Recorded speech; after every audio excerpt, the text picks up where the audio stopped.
Good evening बच्चों। देखिए, आज CBSE board class 10th chapter 2 जो है पाठ 2 का जो तुलसीदास का राम लक्ष्मण परशुराम संवाद है उसका तीसरा पैराग्राफ लेकर आया हूँ।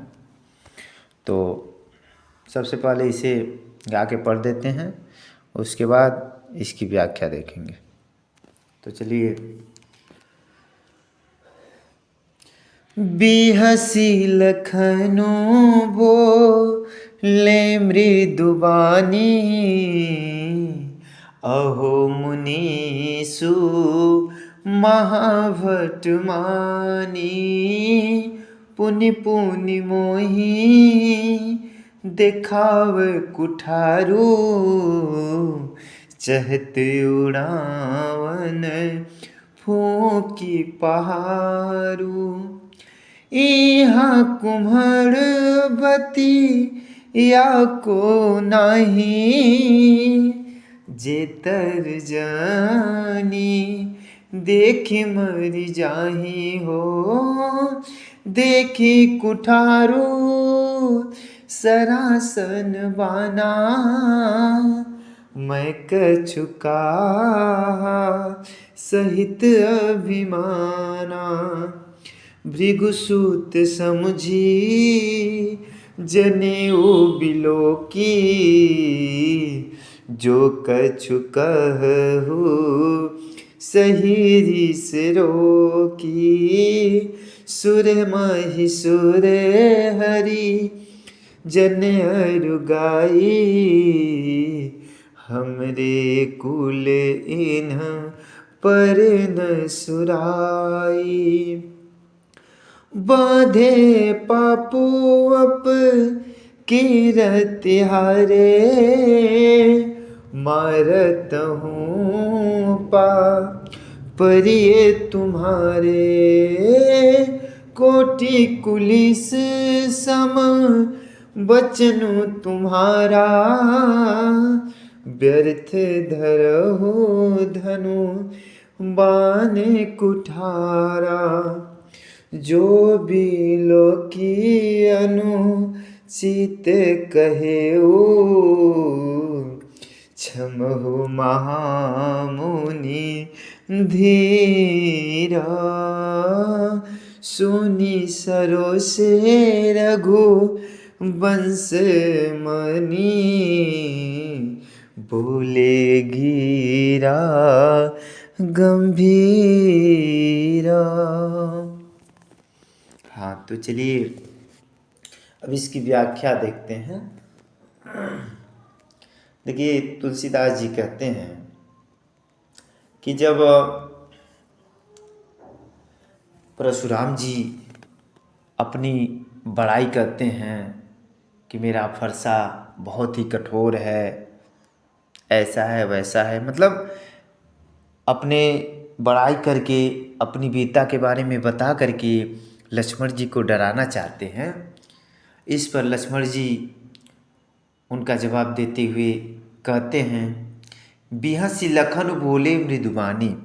बिहस करके, हंस करके लक्ष्मण जी हंस करके मृदुबाणी, मधुर बाणी में बोलते हैं। मधुर बाणी में तो बोल रहे हैं लेकिन व्यंग में बोल रहे हैं। मधुर बाणी में व्यंग करते हुए बोल रहे हैं। क्या कहते हैं? अहो मुनीसु महाभट मानी। महाभट मतलब महावीर, महान योद्धा। कहते हैं आहो, अरे मुनि, आप बहुत बड़े वीर हैं, बहुत मतलब महान योद्धा हैं, हम मानते हैं। व्यंग कर रहे हैं, मजाक उड़ा रहे हैं कि आप मतलब महान योद्धा हैं, हम जानते हैं आप बहुत बड़े योद्धा वीर हैं, महान योद्धा हैं। पुनि पुनि मोहि देखाओ कुठारू। कुठार यानी कुल्हाड़ी, फरसा। पुनि पुनि मतलब बार बार, बार बार मुझे आप ये जो अपना फरसा दिखा रहे हैं। चहत उड़ावन फूक पहाड़ू, तो आप क्या फूक से पहाड़ उड़ाना चाहते हैं?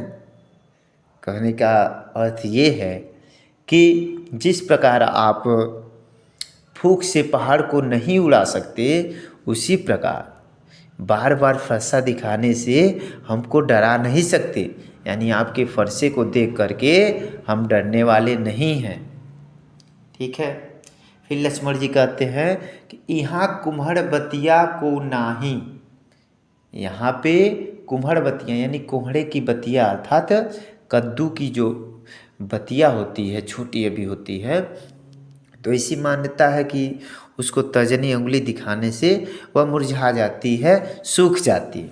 तो कहते हैं यहाँ कोई कद्दू का वो बतिया नहीं है, ठीक है ना, कुम्हड़े की बतिया नहीं है, जे तर्जनी देख मर जाए, जो आपका तर्जनी अंगुली देखने से मर जाए। तर्जनी उंगली आपके दिखाने से हम मरने वाले नहीं हैं, ठीक है ना। कोड़े की बतिया नहीं है कि आपकी तर्जनी उंगली दिखाने से मर जाएंगे। हाँ, फिर कह रहे हैं लक्ष्मण जी कि देख कुठारु सरासन बाना। देख करके, कुठार मतलब वही फरसा, सरासन। अब देखिए सरासन धनुष को कहा गया है। क्यों कहा गया है? क्योंकि मतलब सर मतलब होता है बाण, आसन यानी जो बाण का आसन हो, बाण का आसन, आसन मतलब शैया या बेड समझिए। तो बाण का आसन क्या है? धनुष है, इसलिए सरासन का अर्थ होता है धनुष। तो देखी कुठारु सरासन बाना, आपके फरसे को, धनुष को और बाण को देख करके मैं कछु कहा सहित अभिमाना, मैंने जो कुछ भी कहा इन सबके को देख करके, फरसा धनुष बाण देख करके मैंने जो कुछ भी कहा वह आपके अभिमान बस का, आपको अभिमान, आपके अभिमान को देखते हुए कहा। नहीं तो क्या कह रहे हैं कि सुर महिषुर हरिजन अरुगाई। सुर यानी देवता, महिषुर, मही मतलब पृथ्वी, सुर मतलब देवता। पृथ्वी के देवता कौन है? ब्राह्मण है। तो कह रहे हैं कि देवता महिषुर यानी ब्राह्मण, हरिजन यानी ईश्वर भक्त, और गाय मतलब गाय। लक्ष्मण जी कह रहे हैं कि देवता, ब्राह्मण, ईश्वर भक्त और गाय पर हमरे कुल इन पर न सुराई। हमारे कुल में इन पर, सुराई मतलब पराक्रम, हमारे कुल में इन पर पराक्रम नहीं दिखाया जाता है, अर्थात इन सबको मारा नहीं जाता है। ठीक। पुनः लक्ष्मण जी कह रहे हैं कि बधे पाप अपकीरत हारे। बधे मतलब बांधना नहीं, मारना होगा। कह रहे हैं कि अगर आपको हम मारते हैं, क्योंकि आप ब्राह्मण हैं, तो इसलिए अगर आपको हम मारते हैं तो क्या लगेगा? हमें पाप लगेगा। अपकीरत हारे, अगर हम आपसे हार जाते हैं तो अपकीर्ति मिलेगी, अर्थात अपयश होगा, ठीक है ना। अपयश यानी मेरा क्या होगा? मेरी मतलब मेरा मान सम्मान जो है वह सब घट जाएगी, समाप्त हो जाएगी। तो अगर आपको मार देते हैं तो पाप लगेगा क्योंकि आप ब्राह्मण हैं। अगर आपसे हार जाते हैं तो अपकीर्ति मिलेगी, हमें अपयश मिलेगी। मारत हूँ पाप परिय तुम्हारे, अगर आप मुझे मारे भी तब भी मुझे आपका मतलब पाँव ही पड़ना चाहिए। आप ब्राह्मण देवता हैं, इसलिए आप अगर मुझे मारते भी हैं तो भी मुझे आपका पाँव ही पड़ना चाहिए। फिर लक्ष्मण जी क्या कह रहे हैं कि कोटि कुलिस सम वचन तुम्हारा। कोटि मतलब करोड़ों, कुलिस मतलब वज्र होता है, सम मतलब समान, वचन तुम्हारा। कहते हैं कि हे मुनि, आपका जो वचन है, वाणी है, वह करोड़ों वज्र के समान कठोर है। वज्र लोहा और पत्थर से भी कठोर होता है। तो कह रहे हैं कि मुनि, आपका जो वचन है वह करोड़ों वज्र के समान कठोर है। व्यर्थ धरहु धनु बाण कुठारा। व्यर्थ मतलब बेकार में, धरहु मतलब धारण किए हैं, धनु धनुष, बाण, कुठार यानी फरसा। आप यह धनुष, बाण और फरसा तो बेकार में लिए हैं। आपका जो वचन है वह ही करोड़ों वज्र के समान कठोर है। अब देखिए, अब जब श्री रामचंद्र जी देखते हैं कि लगता है मामला गंभीर हो जाएगा, यानी दोनों दोनों पक्ष में से कोई भी कमज़ोर नहीं पड़ रहा है, क्योंकि देखिए आग से आग कभी बुझाई नहीं जा सकती, बल्कि और बढ़ती है। तो इस पर श्री रामचंद्र जी क्या बोलते हैं कि जो विलोक अनुचित कह्यो, क्षमहु महामुनि धीर, सुनि सरोष भृगुवंश मणि, बोले गिरा गंभीर।